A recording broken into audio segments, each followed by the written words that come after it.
So happy to have you in that chair seat, Louis. It's so good to see you. It's been all these years and everything, got in touch recently. And in the audience, welcome very, very much to Conversations. A pleasure to welcome to an iconic figure within the world, certainly of multimedia alternative and multimedia developments on a planetary scale in toto. And that being CTL Lui, and he is a video pioneer, and I put down extraordinaire because I really believe that's characteristic of him. He has a collection of video, vintage video equipment that is perhaps the largest in the world, and I have a feeling that his efforts along the line of being concerned with the equipment that has been underpinning the multimedia revolution we've been going through, the whole planet these few decades, is one that's going to be called great attention to. And he knew everyone virtually in the burgeoning field of videography and video development from back into the 60s here in New York City. And he's an iconic figure, and it is an honor, TC Lui, to welcome you to the program. So very good to see you, and welcome so much to Manhattan Network. Thank you. My pleasure indeed. Now, I wonder if you could, Louis, could you share with us, Mr. Louis, your background, where you were born and raised as a way to wade in, and then we'll talk about your efforts and your career path. I was born in Chungking, 1941, right in the midst of a Japanese war. Wow. After the war, we moved to Shanghai, and after the war, their airplane bullets, vacuum tube everywhere in the city. Yeah. And that's how I start to like technology, because I like those old airplane and bullets and vacuum tubes. Some kids were playing with model airplanes. You were playing with the real thing. Right. But you were only 5 then, in 6 years old. 46, you were that, but you were interested in it. So, and your father was a ship captain. Yeah, my father was on the ship. Fortunately, my father was on the ship. Otherwise, we would not see each other today, because it was a privilege to be on the ship, because at that time it's all based on transportation. Yes. In order to escape from bombing. Horrible period. What a time to be born into that. It was horrible things that were seen in that. That was an awful war effort and so forth. And then you went to Shanghai, you said, by the time you were 6 or so. After the Japanese war, we went to Shanghai. Right. And I was, and then communists started to come in. Oh, well, that was after 48. So we went, So we went through the whole period of the war between communists and Chiang Kai-shek. Yeah, did you have? Yeah, Chiang Kai-shek was in the background. Did you have a wide your family, your mother and 5 siblings and your father and everything were there in Shanghai for quite a while, up until, like you said, 1948, communism coming. You lived through all of that, and do you recall that? And maybe we'll get up to when did you, or the family, or you, come to these shores? Well, I remember. I know my father told me he met my mother during the Japanese bombing when they were running away from the war to Chungking to escape from the war, and that's how they met. And then after the war, we moved to Shanghai. Yeah. And we were thinking about permanently stay in Shanghai. And then after the communists took over, we went to Hong Kong. Hong Kong. Right, for a few years in Hong Kong. That's why I know how to speak Cantonese, because I live in Hong Kong. You know Mandarin as well? I speak Mandarin, I speak Shanghainese, and I speak Cantonese, and speak Susanese. Oh, there's so many different things. There are many dialects. Those are distinct they're dialects. They're dialects, but you're really well versed in the world. Well, because of war. Right. Yeah, because of war, we moved. Yeah, it was horrible. Yeah, we never stayed in school for a few years, and we would right away move. I was wondering if you had some stability, because your father, being a ship captain, did he sail the world? Or did he have access to the world and have a worldly attitude? What was their attitude toward entrepreneurial development or intellectual development and that sort of thing within the family as you were growing up? Education, did you get a chance to get some education, formal or otherwise? Or? Well, we just go to public school. Yeah, public school. We go to public school. When we went to Hong Kong, in fact, I went to a communist school. They take it over, yeah. Learned all about the Little Red Book. Right. Well, learn how to sing national anthem. Yes, right. Communist national anthem. And then later on, we moved to Taiwan. And this Chiang Kai-shek's national anthem is different. Yeah, right. So I stand there, I don't know how to sing that. I understand, yeah. That's so I had to learn over again. Yeah, right, I understand all that. That's really tricky. In communist school, we used to call Chiang Kai-shek the turtle, and when we go to Taiwan, we would call German Mao as the pig. I see, yeah, that's the way they manipulate it, isn't it true, the political things. And, when did it happen within the family that you were to be coming to the United States? Well, actually, I was in Taiwan for 7 years. Okay, so you're up about what age now? I was about 16, 17. 16 or 17. 16, going 17. To school there? Did you go to a technical college? I went to a vocational high school. Okay. And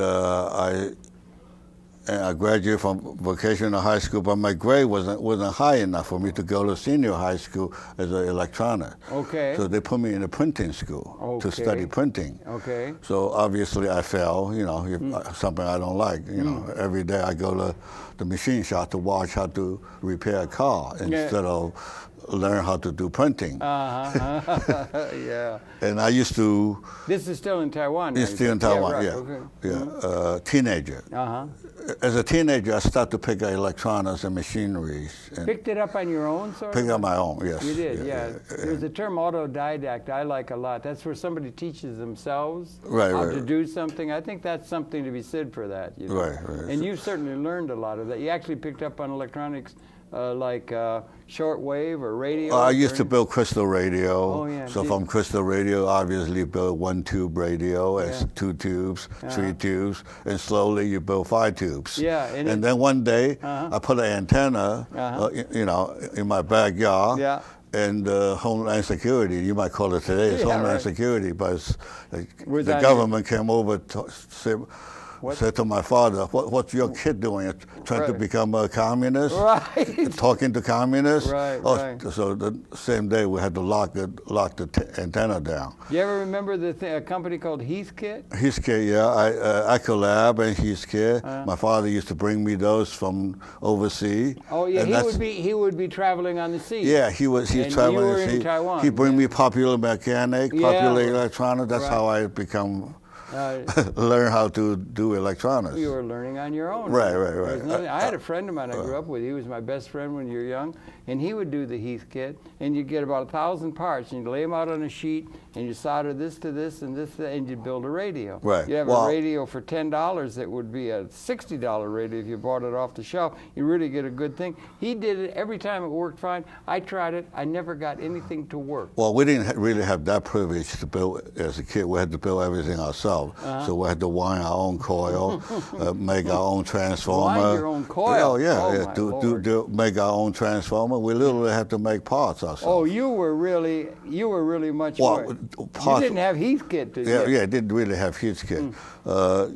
Also at that time, vacuum tube is like restricted by the Homeland Security. They were. So if your radio tube is broken, you had to take the old tube to the Homeland Security, get a stamp, say this is broken, a certificate, and then you take the certificate, go to the electronics shop, and buy a new tube. No kidding. Right. Really? So one day, Mr. Sun, my classmate, and I, we went to the railroad station. Behind the railroad station, they sell surplus. So we found a lot of transmitting tubes. So we took all home, and we were scared. So we dig a hole in the ground. At night we bury it. At night, during the day we take it out and play. Nefarious goings on. That's wonderful. And we were building walkie-talkie at that time. Nobody had walkie-talkie. No, we had walkie-talkie with the 1 tube. Yeah, and the vacuum tubes were there, and then there were transistors, I guess, over the horizon coming, or integrated circuits. Transistor is after I came to this country. Yeah, I would have thought. They were down in Texas I associate it with and everything. Well, when I came to this country, in fact, I jumped ship. I came to this country. How did you get to this country? I was working on a Victory ship. A Victory ship. Victory ship. So I know Victory ship, the mechanic, the motor, the electric very well. Is that a ship? Is that a name like a schooner or well, a type of? Before Victory ship was Liberty ship. I used to work on Liberty ship. Okay, what's the difference? Liberty ship is smaller. Okay. Victory ship, obviously, the war, American win the war. They call it Victory. Right. So they the Liberty ship actually did all the hard work and, and killing, dying. Oh, so So I work on the well, first I work on Liberty ship. The ship goes to Singapore, Malaysia, Japan. So you got around that way. Yeah, I got around. So you're getting up to maybe 20 years old or something, or late teenage? 19. 19, right. 19, okay, right. Yeah. And then I work on Victory ship, and then I was working on the ship. I think the engineers had to murder me, so I decided. Also, I've been watching all the Hollywood movies, how wonderful America is. Oh, really? And also the ship passing by San Diego. Such a beautiful place. The ship passing by, the ocean, you see all this house just like a movie. I know. Like a cartoon movie. Wonderful climate. Oh, yeah. Right. And girls just like a Cinderella. Yeah, so I right. This is a place for me. And so did you like dive over the side or something? Or you docked and you got off the boat, or how'd that work? I came to this. So the ship went to Panama Canal in New York City. I looked through everything. Yeah. And the ship went back. So I told my mother. With you on it? Yeah, with me on it. So I told my mother. But you had ideas. I told my mother I'm leaving. You did. I want to be there, right? And when you got back to Taiwan, she's still in Taiwan. Well, she was in Taiwan, but where was your dad? Was he still? Well, my dad was on a ship somewhere. He was sailing. So he had that. He's always on a ship. So that probably helped you get into the sea, shipping on Liberty ships. That's how I became a seaman. Right. Oh, you were a seaman. I was a legitimate seaman. You were a legitimate seaman. Okay, it's good to be legitimate or something, right? Yeah, well, something. But I was always around the ship because my father was a sea captain. Yes, of course. So even when we were kids, 10 years old, we were already in Singapore and Malaysia. And Japan, Thailand. That's very widening. Yeah, my father always, sea captain allowed to take their relative on a ship. Oh, sure. You mean as they sail? Yeah. Oh, really? Yes. He had that privilege. And you were able to travel with? Correct. That was very educational. It was. I mean, you're really getting a real education Absolutely, in a certain sense like that. And you had this knack. When you're that young, and when you were young and you had this thing, but you had this idea of America. So you told your mother, I'm leaving. I'm leaving, my mother gave me... On the next boat, I'm leaving. My mother gave me $700, and I said goodbye to her. I look at her, she was crying. I didn't realize that, how serious it was.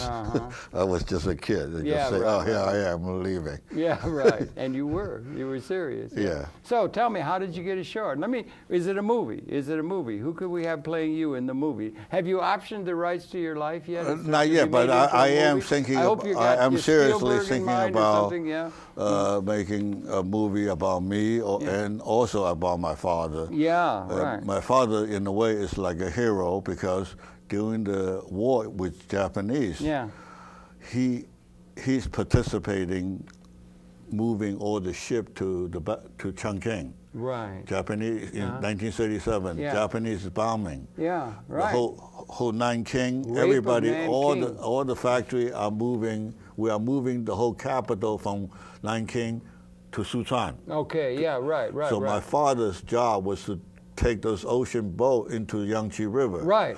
And into Yangtze. Yangtze River, into Yangtze River. That's where they're building the big gorge now. Right, big gorge, right. It was a impossible task. What happened is the wrapper was so wrapper, and you have a big ship. Right. And somehow he had 2,000 people with the bamboo pulling it. Oh. We want the that would be a fantastic Cecil movie. B. DeMille would love that, wouldn't he? You could all do it with the young. Well, first, what a shot! My father was telling me originally the government gave him a winch, a giant winch. Yes.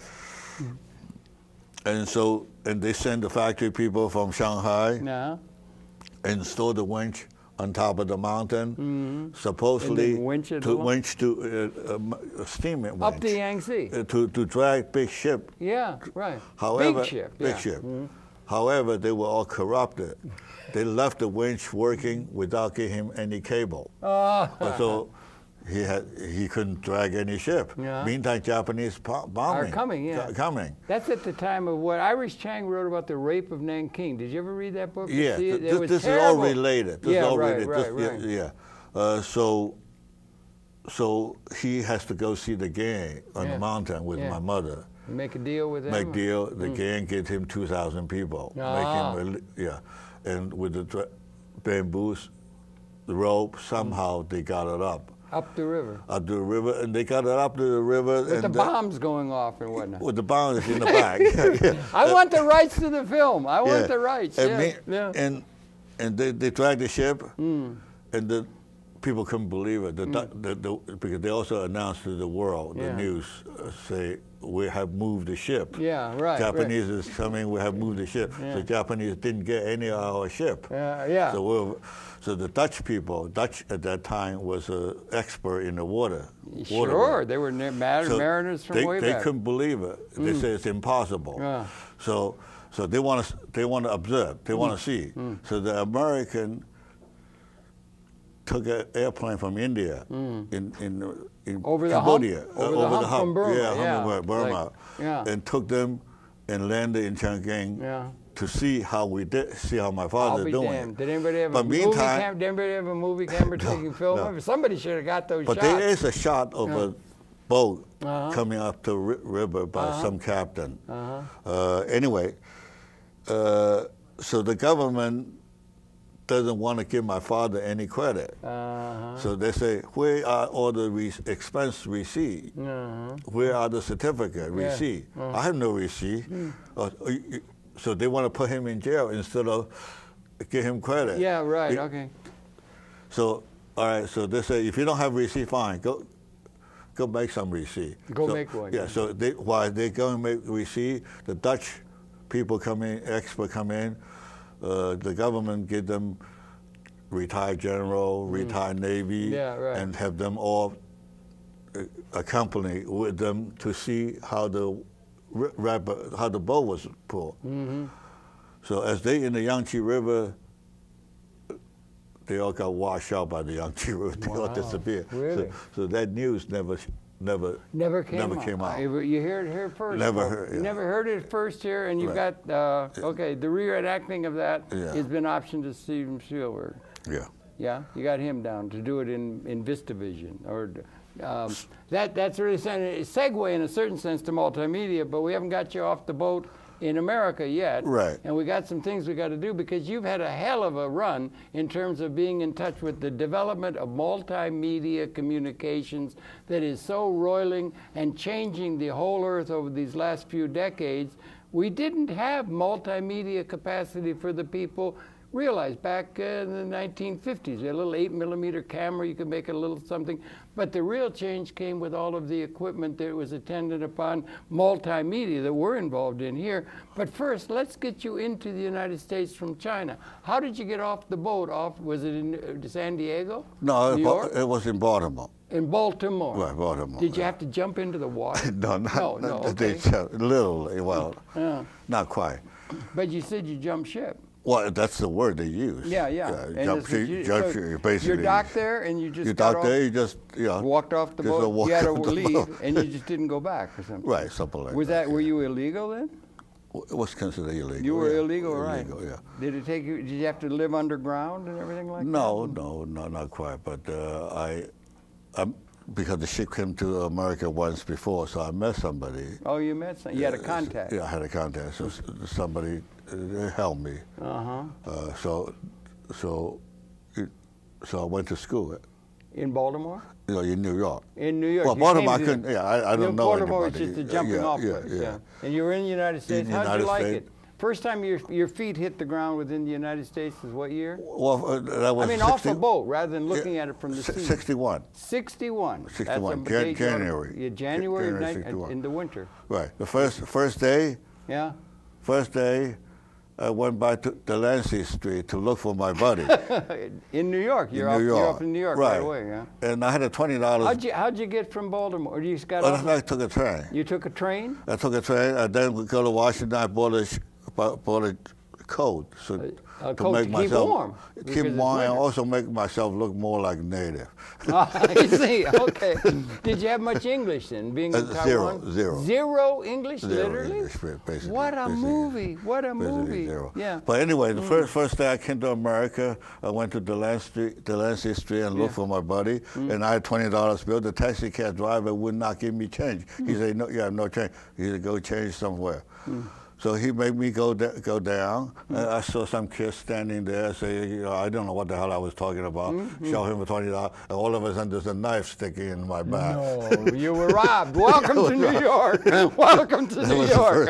Okay. Well, listen. One of the problems we could talk to you for 27 hours without a drop of with any thought. But we want to move along because you've become involved, and you are to everybody in multimedia, in television knows you because you are an iconic figure, and you set up a place. You now are down on Murray Street in New York, but you have been following the multimedia development technologically from the very beginning, and it played upon your knowledge of electronics and so forth that you developed on your own. Well, and maybe we could get to that because we have a little piece of tape we want to show, and also your site. But could you sort of move it along? You're too damned interested, CT. All right. As I like. Trying a technician, you do what you can, is what's around you, probably audio. Yeah. So I start with audio, radio. These kids. Yeah, that kind of stuff. And then later on, you start to think about first time you see TV, 1961. I'd never seen TV before. Right. I see TV.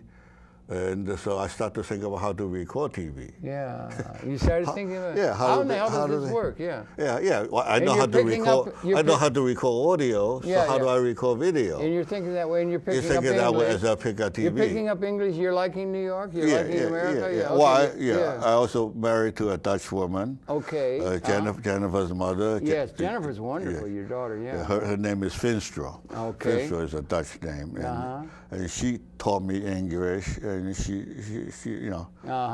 lead me the way. That's a personal thing that happened. Okay, congratulations on that. Right. And then you got interested, and you became interested in how did it happen, if we may, that you have this place on Murray Street now that, as far as I can tell, I don't know. I'm very involved in television and all that, but you have perhaps the largest and most varied and inclusive collection of television or a multimedia production and editing equipment, perhaps in a vintage way, from the very beginning back to the Porta-Pack and things like that, of anywhere in the world that we know of, down here in Murray Street. And maybe we can get to that because we have a little clip that we're going to show of your place here in New York. But can we sort of get to that? The problem is you're too interesting, Louis. Okay, we could talk to you for hours, but let's try to move it along because we got to get all these clips and things in. Right. So I was working for I was working for a computer company for a while. Okay. The first computer company was Digital Equipment Corporation. Okay. In Massachusetts. I did a program up there. Yeah, mainland Massachusetts. I worked there for a while, and then the immigration started to catch me. That's what I was wondering. You got that settled all right? Were you on the run? Well, then I say, all right. So I left and went to work for another company called Computer Control. Computer Control involved with the Apollo. So that's coming up in California. So I worked for them for a while. Dodging the immigration or what? Dodging the immigration. You had to do that, didn't you? Then later on, immigration actually, they also want me to join the service. Which service? The military? Military. Or not the CIA? Like that. Yeah, okay, like that. okay. Well, since you are valuable that way. Because you know Chinese, and you're valuable now. I look Oriental. Particularly corporate. Yeah, they want me to go to Vietnam. Yeah, right. Yeah. Okay, yeah, right. Okay, and you had talks some with them? You could somehow I didn't get it because... Congratulations on that. Well, somehow Americans' IQ test is totally mystery to me. I have no idea what IQ test means. So I couldn't pass IQ. smartest dude on the planet, but couldn't. Right. Okay. I have no idea what cube means. What's a ball? Right. What do I want to do with a ball and the cube? But you sure know how to put together a vacuum. Well, I remember. I remember. I went to California when I was looking for a job. I went to IBM, look for a job. There's hundreds of people waiting for the job. Everybody take an IQ. So I look at it, I say, what the hell is it? I told the teacher, there's no way I'm going to pass this IQ. I can't. I don't know what the hell it's talking about.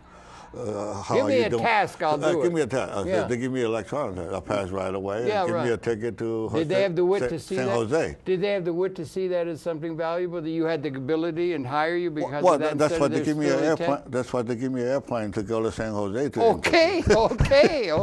See, that's really good. Yeah. So you got involved in that. Yeah. Well, after a while, I become good at tests because I know electronics. You just have to read certain things. Figure it out. Okay, now let's move along because, as I said, it's too bad that you're too interesting. But the thing is that you've got this this place in New York where you have all this equipment. Can we move ahead to that? Maybe we got a why little don't you clip. lead into that? We have a little clip that we want to show. Yeah. And why don't you talk a little bit about it? Because I was down there visiting you, having known you over the years from way back and everything. Everybody knows Louis. But I was down there because I had a problem with the deck and everything, but I was there. And then you gave me a little cook's tour when I came down of the place, and I was thunderstruck with what it is that you have. Maybe we could lead into that film. Fine. You've collected over the decades virtually all of the equipment that is the embodiment of the multimedia revolution that is so characteristic of the modern era, and it has not been since the beginning of the middle of the century. No one had multimedia capacity. Now all the world does. The whole internet's going multimedia, morphing to the cell phone, all these things. But you were at the very beginning of that, and you've got equipment that goes right back to the beginning of that. Is that not correct? Yeah, I like equipment. I collect equipment. So at that time in the 60s, there was Canal Street, there was Cortlandt Street. So I used to hang out all the time. So something interesting, I buy them. And buy them and keep them. I buy them and keep them. You keep them. You don't throw them out. People are throwing it out, moving on to something new. I throw, And you knew everybody. You knew all the rain dance people and the people that were early because I was involved. Because I was with Sony as a dealer, as a service station. So Sony recommend a lot of customers to me.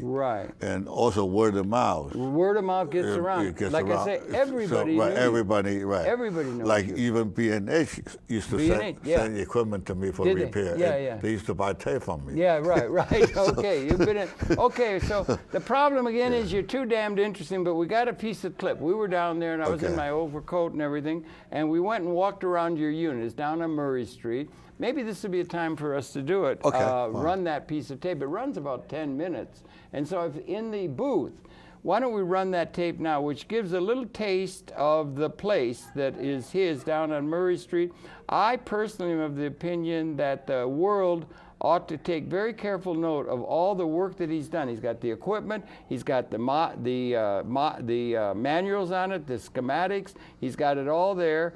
And I really think there ought to be, my own thought is it should be like the Smithsonian, or some major institution should turn what you've done into a major museum of this major revolution that's taking part. And I'd like to put that out to anybody who's viewing. We ought to pay attention to this young man. He's an incredibly important preserver of that monumental transformation that's taking place, and he ought to be given all the credit for that. And so maybe we could set that up now. Okay. If you can run that piece of tape, we shot it down at his place at, what's the address again? 45 Murray. Yeah, 45 Murray. We're talking here with Louis at CT Lui, and we're here at his place, which I think should become a national treasure. He's got this collection of equipment that is incredible, going back to the beginnings of cable television or television production here at this unit. And we're here at his place on Murray Street in New York City, and we wanted to just get a sense of this very incredible collection of equipment that he has done. And so Louis, just say hello to the audience. Hi. And tell us where we are now. Well, we're on the second floor of 45 Murray Street. we are organizing all this old equipment and clean them out and catalog them. Yeah, you got them cataloged. He has equipment going back to the beginning of television production, and we're going to show. Yeah, we can show a few. This is one of the rooms, and we're going to try and go down a couple. He's got floors of this stuff, of this equipment. He's got an old. That's a 2-inch. That's a 2-inch Ampex machine that they used to use. The first porta-pack. First porta-pack that was used. And what we want to do on this little clip to add to our program is just give a sense of this place. This is a work in progress, but he's got all kinds of equipment, and it goes on for, you got 3 or 4 floors, right? Right. Of this equipment, and we're going to catch a little bit of that, and maybe we could go, why don't we just, while we're here. I'll follow you, just go. Okay, You go no, but what I'm going to say. You lead the way. Okay, let's just go here now, come this way, and show here. This is back a desk where they've got equipment, and here there's a green screen room, and there's a website that we're going to be taking. We will be showing some clips from, and you've got, this is a kind of large space here. You got some old television cameras and some old film cameras. This is like a museum, the best museum and collection of equipment that categorizes and makes clear the whole transformation toward multimedia communications that there is in the country, I would suggest. I don't know anywhere where they've got the collection of this equipment. It should become seen as a national treasure, in my view.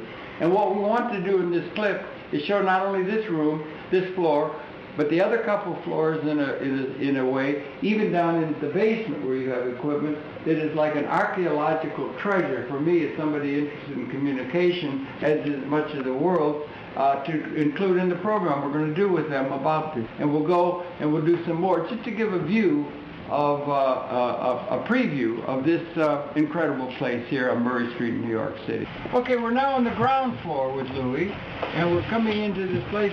We got a, what is this thing here? It's 35 millimeter movie. 35 millimeter camera. Theater projector. Yeah, and we've got a out on the street, Murray Street. There's a old 2-inch videotape machine. And these are all kinds of machines here that are here on this first floor. There's another 2-inch machine right there. There's another 2-inch machine. That's what home box office used to have to use to have their films go all up the head ends across the country. And here we have more equipment, as you can see. And it goes on and on, as you can see. I see you got a red camera. Louis, you got a red camera now. That's something the industry is using a lot now in terms of digital filmmaking and so forth. We have something to go way back to the beginning, and we also have something right in front. And it just goes on and on and on. Here's Jennifer, who is working here, her daughter, and we're just showing the place, Jennifer, as an example. We showed upstairs, and the equipment, it's incredible. He's got all of this equipment here. And then you haven't begun to see the whole extent of it, because we're going to go down 2 floors where he has all kinds of equipment from the beginning of multimedia television production in this country right up to the present. So let's go down to the basement and the sub-basement and show them. Okay? You do the talking. Well, all right. So we'll just start. Are you taping now? Yeah. Okay, well now we're down on the second basement, or we're the basement below the ground floor where we were just in, and we're here with Louis. And here again, take a look at this show on the scene. It's just row after row of equipment that that gives demonstration of the multimedia industry from its beginning about 1970 or 65 or so, right up to the present. And it's amazing. He's got all of these machines that are indicative of that very rapid transformation, and it goes on and on and on. And he's got the catalogs and so forth for all this equipment that works. It is definitely like a archaeological treasure of communications history, and it should be a part of the Smithsonian Institution or some national recognition of this incredible transformation of multimedia production that is characteristic of the time of our age. and it should be seen as such by a great number of people, and it just goes on and on. So we're on the second basement, or the first basement, and we're going to go down to the second basement, which it continues. Why don't you just take a quick look, Mr. Camera? Look, it goes on and all over. And I think he has a couple of porta packs that were all still packed in their original wrapping that work fine, from 1970 or so, Louis, that would have been? Around that. Around 1970. It's amazing, just an absolutely amazing collection of equipment that just goes on and on and on. So let's descend to the sub-basement where there's still more of this, and we're going to be celebrating the CTL Lui place here in New York City. And, oh, there you've got all the catalogs and the service manuals and the, what do you call them, schematics and that kind of thing for this equipment? Correct. Amazing. Absolutely amazing treasure trove. Okay, here we are now in the sub-basement, which, as you can see, goes on and on and on with equipment. Louis, tell us a little bit. What kind of equipment do you have here? You have stuff going back from the very beginning of... Well, those talk to the camera, Louis. Those equipment are early video projector they were using for Merrill Lynch for the stock bulletin. Yeah. Those are the projector General Electric. And then let's just take a look. Just to get the extent of the equipment. We have all kind of, monitors, video recorders. Amazing. It covers everything. The monitors all from palladium. Plus. I don't know how we're seeing this in the available light and so forth, but this is, and it goes on for 3 more rows, 3/4-inch decks over there, editing decks, all the equipment that was used in the communications industry, and from the beginning. Go through or not. I don't know if we can go through or not. It's a little bit tricky. Let's try and take a little look. There's so much here. You got the parts, and it goes on there, and as far as you can see that way. It's amazing. You got sound things, video production things, all kinds of machines, monitors, and he's right up to date. When we sit upstairs, he's got the red camera, and he's right up to date with what's going on now. So this just gives you a little taste or a little feel for this incredible collection of equipment and the concern and the knowledge that goes into it by somebody who was at the beginning and has paid attention to it all along. And we wanted to show this as part of the program that we're going to do, celebrating Louis and his associates and what he's been doing, and calling for the attention of the larger world to pay attention to this incredible place as a museum of the communications history of the modern world. An amazing, amazing capability that should be taken advantage of as a public service to the world society. Well, thanks for viewing that. Now, we'll get back to the program and the interview we're doing with Louis and this incredible place that he's put together over a long 40, 50-year period. And we congratulate him and all of his colleagues enormously on it. Thank you. Wonderful. Okay, that's beautiful, that thing. He shot a good thing. And notice he had a little thing the size of, he sit in the palm that put such good pictures together. A long cry from the Portapack, which first came out with black and white television, made it possible. Congratulations again on all of that. We want to be able to get to your website and show a little bit of that later. But that's a lot of your life wrapped up in that equipment. You could build your life's experience around that equipment that you have in your basement. Basically, I could tell you what year, Yeah, it's an amazing thing. You have never written a book or anything like that. You've never had anybody do or you haven't done a biography or anything. No, I can't even write Chinese well. I cannot write Chinese. English well. It can be easily translated. A lot of people can translate, and you got all 4 dialects. You could write in the 4 dialects of Chinese, and Chinese is really an important thing to have. Now, you're such a well-placed citizen in terms of the evolving affairs on planet Earth with your Chinese background and your knowledge of this. You're a very, very valuable citizen. Do you think the world is recognizing you in the dimensions that it ought to? I don't think they've yet recognized you in the dimensions you ought to be recognized as a real pioneer and preserver of a very important technological era. I was treated well yes, by people. Yes. Yeah, You've been treated well. Okay, well, I think we ought to even better if we can.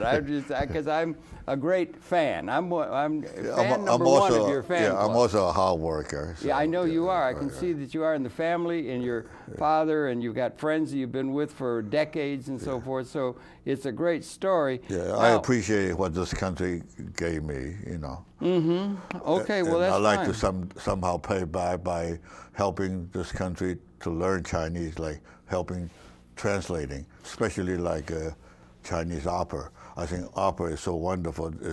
It has all the solution to human problems. Opera. Chinese opera. Chinese and opera? I would like As to. Opposed to, I would like to translate them in English, so American could actually appreciate Chinese opera. Okay. Music is a universal thing. Do we appreciate the musical part of the opera without understanding? I think all of it. I can listen to Italian opera without knowing what the words say, and it'd be. Can we listen to Chinese opera and listen sung in Chinese? I've been listening all my life without understand what the hell are they singing you about. Can't understand? No, you can't understand the Chinese. It's like listening. It's ancient. Sometimes listen to rock and roll. Do you know Bruce Springsteen? What he's singing, the words. I'll tell you one thing: these rap things that I hear now in the hip hop, I cannot understand one word they're saying. I try to do it slow. Right. Thanks. Today we have title generators. Yeah, right. So now I watch Chinese opera with Chinese title.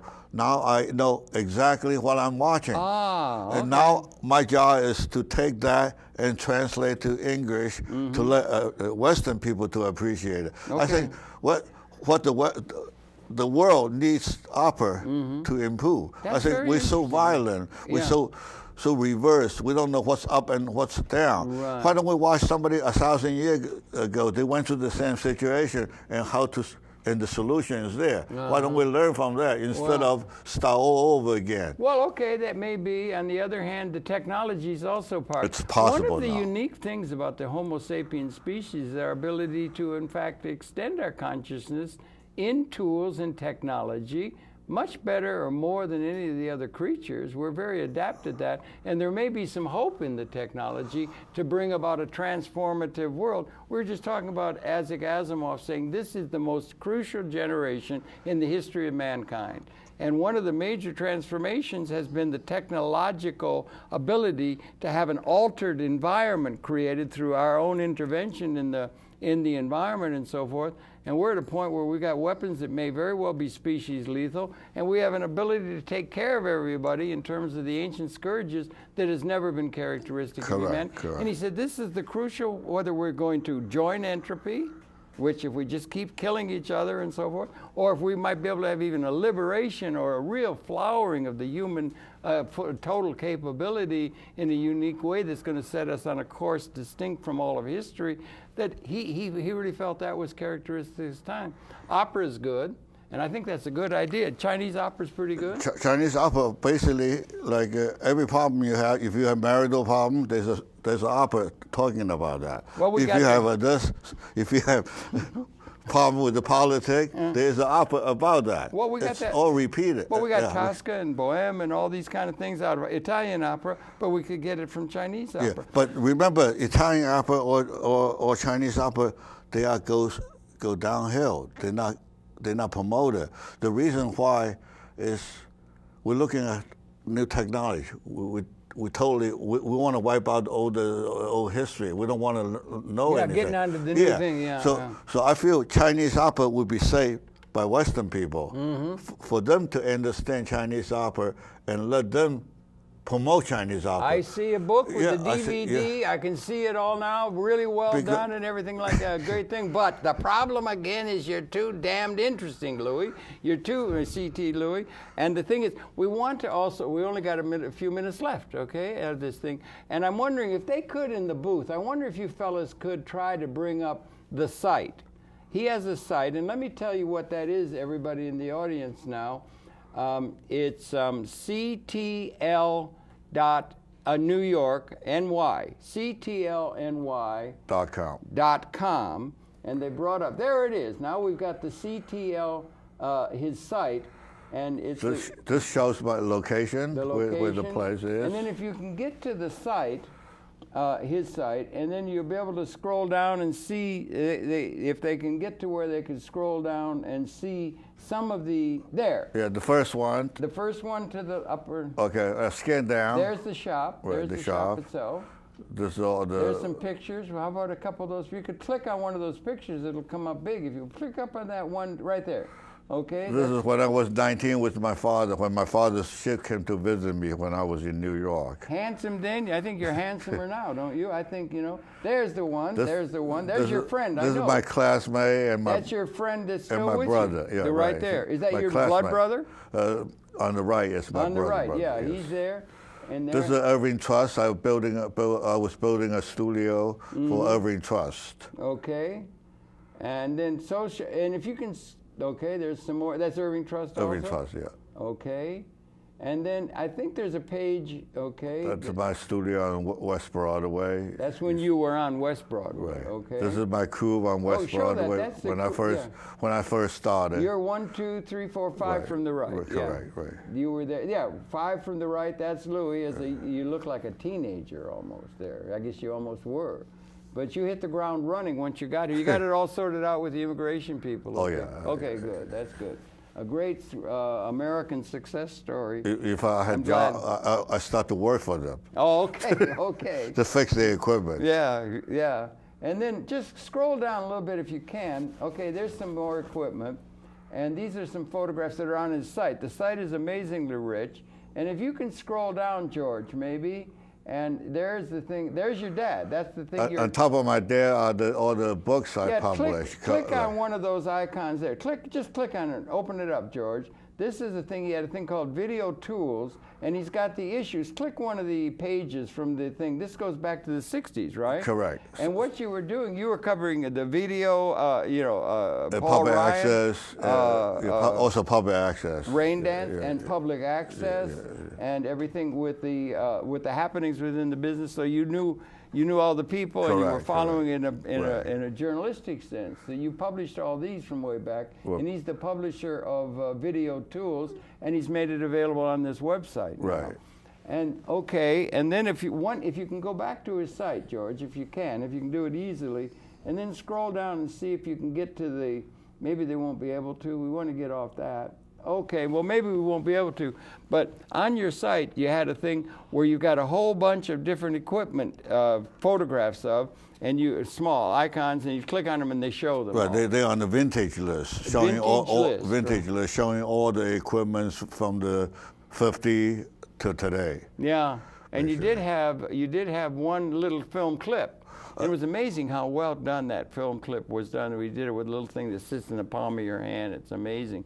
But you had a little film clip of you with 2 boxes, if I'm not mistaken. Oh, I see. 2 boxes of what is called the Porta-Pack, right. which was, for those not aware of it, and everybody's got a handheld camera now and everything, but if was a device that made it possible, I guess around 1967 or 68. Correct. Everything came from Japan. And it came off the boat, and it was called a Porta-Pack, and it was a device. It was pretty big, about like this, that you could connect a camera to, and a citizen with reel-to-reel tape could make 20 minutes of black and white tape video images. Right, it replaced the Super 8 film. And Super 8 was a dead end, because the editing's so clumsy, the editing's so difficult, and Super 8 was a little bit of residential. But for the people, that was the merge point. Yeah, that was the point. That would be the signaling the beginning of the participation of the people in multimedia communication, which may be the hallmark. Okay, the website's back up. Well, that would be the hallmark of our age in a very real sense, technologically, the participation of the citizens. Now, try and scroll down. Thanks for the website. Scroll down, if you can get to the page that shows, I guess it would be below that, which shows go back, yeah. Go back to where? Tell them where to go, Louis. Go back. Go to, let's see, go to number 6. Number 6, there you go. Right. Okay, now if you scroll down. Scroll down. Scroll down. You see, now there's some of these all the old cameras, and there's hundreds of them. Right. They got hundreds of them. Each one, just pick any one. Pick any one, and it'll come up, and it's got information about it. Right. And it shows all of the equipment, and you've got it all. And he's got the schematics for these things and so forth. Probably a lot of them aren't working so well now. But he did have a film. We didn't get a chance to put it into this program, but he had a film of him opening. There's a, what is that? Well, we could go back to the porta pack. You would see the porta pack. Go back, scroll up. Scroll up and you get to the let's go down there. Go to the VTR. Let's see whether there's a VTR. Yeah, okay.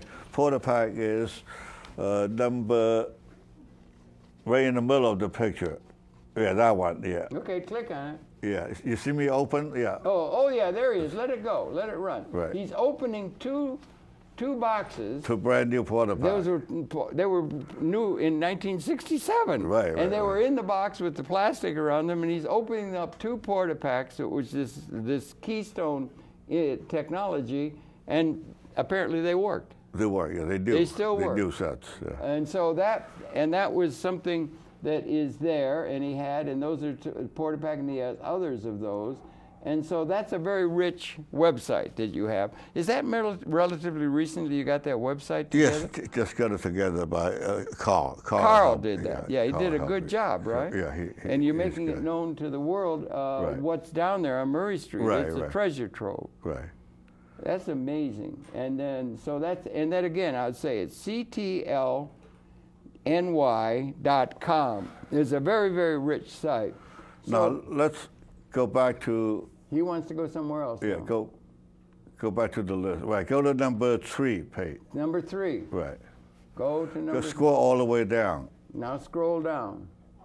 Okay.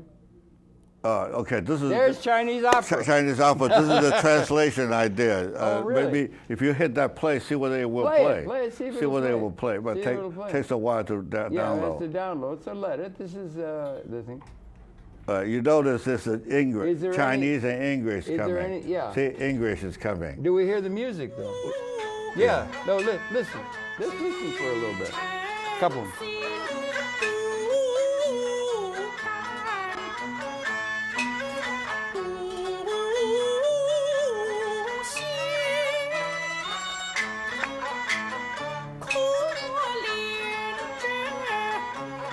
Have mercy.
Beautiful. I think you're right. I've got a winner, man. Well, I also want to tell you. That's good. I really liked it. Would you like to know this story? Well, yes, but we only got a couple of minutes left. I'll make it real short. Yeah. The city is surrounded by the enemy. Yeah. And they run out of food. The lady is offering her body as a food to the soldier. So before she got slaughtered, she sang the song. Oh, my God. Oh, my God. James Joyce had Daedalus say in one of his things, history is a nightmare from which I'm attempting to awaken, which I think is a nice thought. We're going to awaken things that are really happening. And if we're going to awaken on the positive side, maybe one time we did a program, you know Judith Molina and the Living Theater people? She was great. She's still there down on Clinton Street, not too far from where you are. I work with the Living Theater. Living Theater is great. Julian and Hannon and Judith. But we came to an agreement the other day. We're at a point where we're either going to have to liberate humanity rather than annihilate humanity. We're at a point now where that's where it's down to. We're actually going to have systems that are going to be able to liberate the human spirit in a way that has never been liberated collectively. East and West has to merge. Right, East and West, and male and female, and black and white. Migration, mass migration. Right. And we need to speak each other's language. Right, and we're at that point. Isaac Asimov said, and a lot of others, I do too. And if there's anybody who's helping us get to the point where we might be able to move in the right direction with this Chinese opera, I'm going to be listening to that. That's really good. It's our guest, T.C. Lui. One thing I'd like to say is we're very pleased and honored. This day is the day this is going to air. It's going to be the 22nd of February, and you're going to come, and I'm very honored. You're going to come and address our organization, Association of Cable Access Producers, this evening, even of the day that this program is aired. And I thank you in advance for that. And we're honored to have you, and it's a great pleasure to see you. Glad we could get all together too short a look into your life story, which is so interesting, and I'm glad that you've got it optioned as a movie so that it can be treated with the respect and importance that it deserves. Thank you. Okay, you agree with me that it deserves that. Okay, well, that's good. I'm glad you deserve that. Thanks, Louis. We got a couple of minutes left and everything. That thing of the opera was really good. You did the translation?